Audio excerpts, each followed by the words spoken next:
Hello everyone, my name is Fanta, you're watching FANTAVISION, and today I'm talking about the future of gaming. Specifically the future of console gaming, because, PC gaming's not going anywhere, and I would say, in a way, it has evolved to become a console. We now have handheld PCs, which back in the day were pretty terrible. They were very underpowered. You couldn't really play anything on them. And then over time, they were just incredibly expensive. And plus, a lot of games were not meant to be played handheld. So it was really difficult to actually enjoy anything on there. But now, with the advent of the Steam Deck, we got the Asus, we get the Legion, we now have several different mainstream PC handheld options that have brought the price down to, at one point, less than a Switch OLED. You could pick up a Steam Deck for $297 at one point, and I'm sure it'll go on sale again for the LCD model. So, let me break it down.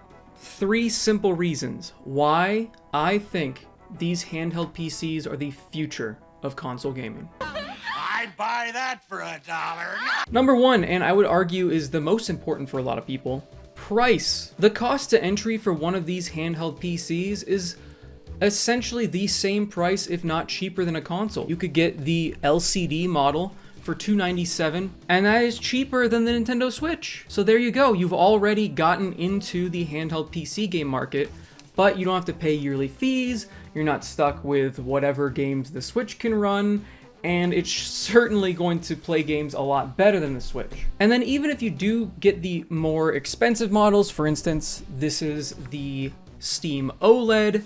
This was, I believe, $500, which is the same price as a Series X or PlayStation 5, but again, it has a lot more capabilities that we'll get to. The games are cheaper, they just are. Sales happen way more often on the PC than they do on their console counterparts, and I'll get to why in the next section.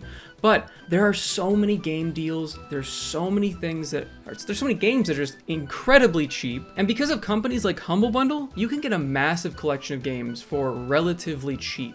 I mean, that's where a huge chunk of my Steam library has come from, is those Humble Bundles, and I didn't pay a whole ton. Whereas if you look back here, I mean, a lot of people, when you're buying those games brand new, $60 a piece, that really adds up really fast. And on top of all of that, you don't have to pay to play online. I feel like this is a huge point nowadays, especially since to play online is $75 to $80 for the base tier services.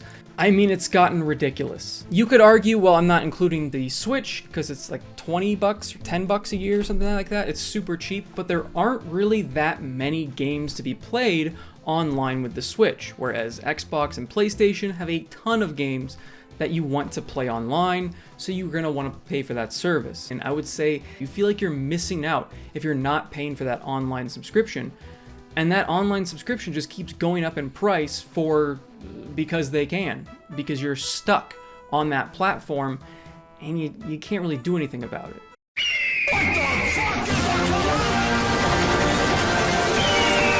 This might even be more important than price. Now, price is incredibly important, everything is expensive, we're trying to save money where we can, so it is very important, but freedom is huge. Once you get a handheld PC gaming platform, you're not in a walled garden anymore. You're not stuck with one store. So when you own an Xbox, you go to the Microsoft store, and that's where you buy your games. If you own a PlayStation, you go to the PlayStation store, and that's where you buy your games. Now, you can buy physical copies at all the different retailers out there, and that will also help you bring that price down. But when they're going more and more towards digital, we need to start thinking, how can we actually buy these games in the future if the physical copies are not existing? Well, you're stuck in a walled garden if you own a regular console. But if you own a PC gaming handheld, you can now buy from Humble Bundle, you can buy from thousands of different websites. They all sell Steam keys or whatever type of key you want to get. You can buy from Epic, you can buy from GOG, you can get from anywhere. There's unlimited options. You're no longer stuck and confined in one store. Now, some people might argue, well, the Steam Deck is mostly for Steam. When you click store, it goes to the Steam store. Isn't it the same thing? No, because there are plugins that let you use GOG, there are plugins that let you use Epic Game Store, they let you use the Ubisoft launcher, they let you use the Blizzard, they let you use all the other launchers that exist out there, and there's nothing that Valve has put in here that restricts you from using those other launchers and game services. And it's not against their rules or terms of services, so you're not going to get in trouble if you do it. It's not like some loophole that you have to do to get out. You just can. And that's great. That's how it should be for all consoles. Speaking of things that are definitely outside of the walled garden is emulation. Now, you can do emulation on the Xbox Series S, and I believe the X as well, by going through like developer mode and all these different things, but you kind of have to jump through some hoops. I mean, you can hack the first generation of Switch, so you can have that do emulation as well, but again, it's not super easy, whereas the Steam Deck and all the other handheld gaming PCs, it is incredibly easy to do emulation, and they are very, very good at it. You can emulate everything from the NES to the Nintendo Switch. Not that Nintendo's happy about that last one, but it is possible. You can play Nintendo Switch games on your Steam Deck, and that's huge. I mean, you can be playing GameCube games, PS2, PS1, whatever, you know, within reason. You can't be playing PlayStation 4, PlayStation 5, but you also kind of can play PlayStation 5. Don't buy a PlayStation Portal, for the love of God. It's like $200-300 for something that only streams to that platform, and that's it. You're streaming your PlayStation 5 and that's the only function it has, whereas the Steam Deck can also do that. Also, since you're not in that walled garden, you don't have to use Valve controllers. You can use PlayStation 5 controllers. You can use Xbox controllers. You can use a plethora of different Bluetooth-enabled controllers. You can even use Wiimotes. It's crazy how capable this thing is of all these different things. On the topic of freedom is backwards compatibility. I mean, not every PC game is going to work with the Steam Deck. It just isn't, because it is a handheld system. It's gonna have some drawbacks to being a handheld system. You can try, you can use the little pad on here as a mouse cursor, but there are a lot of PC games that would not be great for, let's be honest.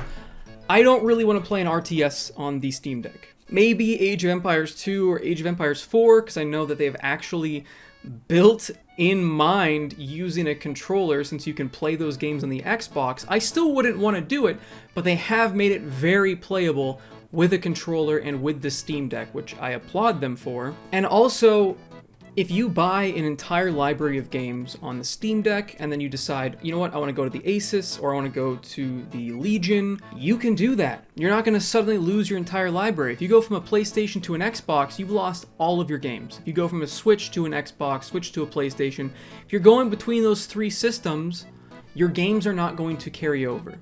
However, if you decide you want a different handheld PC, because of that freedom, because it's not a walled garden, you can move between these platforms. It also means backwards compatibility is guaranteed for pretty much forever. Now, I think consoles from here on out will be backwards compatible. I think that they've finally realized that people really do care about that. I know the Switch 2 is going to be playing Switch 1 games. I know the PlayStation 6 will probably play PlayStation 5, PlayStation 4. Xbox, if they even make a new console, will be able to play all the games going back to a certain extent, and that's great. But you don't have to worry about that with Steam Deck. You don't have to go, well, I hope they do that, because right now I think they will, but I'm not 100% sure, because in the past, they have shown that they've just decided to just chop different games off the block. Not all original Xbox games work on the Xbox Series X. Not all, zero PlayStation 3 games can be played on your PlayStation 5. 0 PlayStation 2 games, 0 PlayStation 1. There's a massive amount of games that you cannot feed into that system and just have it work. Well, isn't that convenient for you? The third, and I'm not going to say this is the least important thing on the list, but the third thing on the list, convenience. Convenience is huge, okay? I understand convenience. I love convenience, and because of the portability of it, I mean, that makes it convenient to play wherever I am, so I have played a ton of Steam Deck in bed, in the bathroom, on trips, so many different places that I normally can't play my PC games, I can now play on the go, and that's amazing. I mean, there are tons of people on the Steam Deck subreddit that have posted all these crazy places they're at, and they're playing their Steam Deck. And that's amazing, that you can bring that huge library with you wherever you go. It'll save to the system while you're out, and this is another cool convenience thing. But once you get back to an internet connection, it will upload your saves to the Steam Save Cloud, and then now you also have that on your computer. So you can be playing a game on your computer, save, and then pick it back up again on your Steam Deck, and that's just amazing. That's so cool. Any game that has that cloud capability, it's a game changer. It really is. I mean, the whole Steam Deck is a game changer. Another reason why convenience is so important is because that is why digital games are becoming such a thing. It's not because people just like getting digital games, because there's really no inherent benefit to digital games besides the convenience. Everything else about digital games is terrible. They have zero value, like I said. You can't trade them. You can't have people borrow them. Yes, they do have library sharing. I don't think on the Xbox, but on the PlayStation, they also have Steam library sharing. So you could say if you have a Steam Deck, somebody else has a Steam Deck, and you both have different accounts, you can share your library with them. So that's pretty cool. And that's also very convenient. But again, you can't resell these games. So convenience is key, and that is where consoles are going. And because consoles are going to digital, why not just pick the platform that's already digital? Like, if you don't care about physical games, you don't care about game collecting like I do, and you just want all of your games in a convenient package you can bring wherever you want, boom, Steam Deck. The other gaming handheld PCs, they all do that. They let you bring your library wherever you go. They let you play on your PC and then the handheld PC. And also, a lot of these handheld PCs also allow you to plug straight into the TV and play from there, which I think is the sticking point for a lot of people that don't want to go from a console to a PC. That's like the number one thing I hear from people. I want it to be simple, and I understand it. That's convenience. They don't want to have to worry with settings. They don't have to worry about driver updates. They don't have to worry about game updates. They don't want to have to worry if the game is going to work or not. And I get that 100%. And that's why a lot of people stick with consoles, even though they're a much worse value in so many different ways. The Steam Deck, I feel like, is the perfect consoleization of a PC, because you still have all of the capabilities of a PC if you really want it, but if you don't, you have that operating system that makes it feel like a console. You just install the game, you play it, you're done. You wondering if the game works? It'll tell you in the store if it works or not. There's no guesswork like there is with a PC. The fact that Steam tells you in the store, I think, is huge, and a lot of people don't think about that. Whether or not it works on the deck, or if they're still working on it, and a lot of these developers are trying to get their games to work better on the deck because they want to expand their audience, and because of that, the guesswork is taken out, and they're making it even more convenient for the consumer to know which games work and which games don't. And if you want something to plug straight in the TV, again, it works with so many different Bluetooth controllers, so you can play multiplayer games, you can play split screen, you can play it like a console. And I think that is going to be a huge sell for people. Games update on their own. It has cloud, just like consoles do. It has achievements, just like consoles do. It has friends list, just like consoles do. It has so many different things built in that people expect from a gaming console. And what's really cool about these handheld PCs gaining popularity is the fact that there are more and more competitors in this space that are looking to improve this device. They're just looking to make the best version of it. So much so that even Microsoft is looking into making a portable Xbox console of some sort. Now, I don't know if I trust Microsoft to make the best version of it. I trust Valve a lot more. I trust all these other gaming computer companies that are working on the device way more than Microsoft, because it feels like Microsoft is going to try to make it a walled garden of some sort. But if they do it correctly, Microsoft, being that big brand that they are, is going to bring even more attention to this market and is going to expand it, add even more competition, and more competition, in most cases, is great for us. It's going to drive prices down, it's going to raise quality up, and I cannot wait to see what the future holds for these devices, because these are already incredible.